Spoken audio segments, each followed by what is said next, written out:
Empaka z'amasomero ga secondary mu Kampala nga zino zibadde ku mutendera gw'akamalirizo zifundikiddwa olunaku olwaleero ku kisaawe ekya Mengo Secondary School mu mizannyo egy'enjawulo. Mu muzannyo gw'omupiira Kibuli be bawangudde ekikopo nga bano bakubye Uganda Matters goal 2 ku bwereere.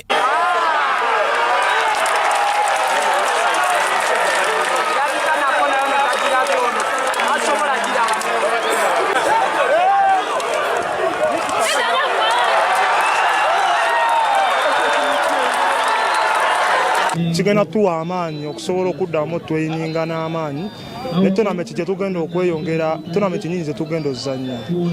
Tulina okukola ennyo kuba ttiimu nyingi, amasomero mangi geetegese, seegeza naffe kituwa amaanyi okuddayo ne twetereeza.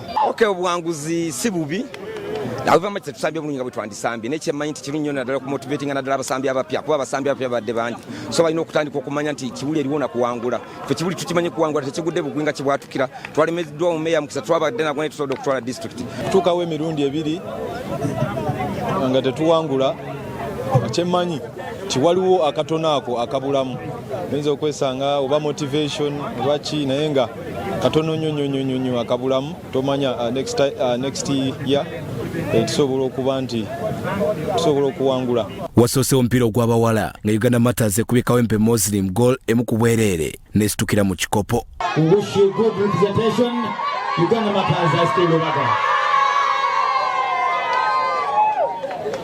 And lastly, we go to football boys.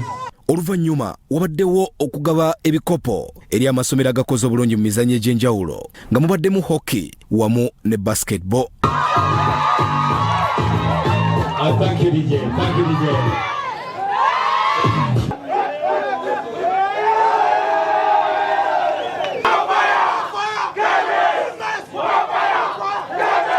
Kwa quarter finals zonna tuzizannya olunaku olwaleero Mengo era okakana nga Kibuli, Mengo, Lubiri, Emma High ne Green Hill ne Agakani batukiikiridde okubeera nga bagenda kubeera nga bazannya mu mpaka ez'akamalirizo ezigenda okubeera e Fort Portal.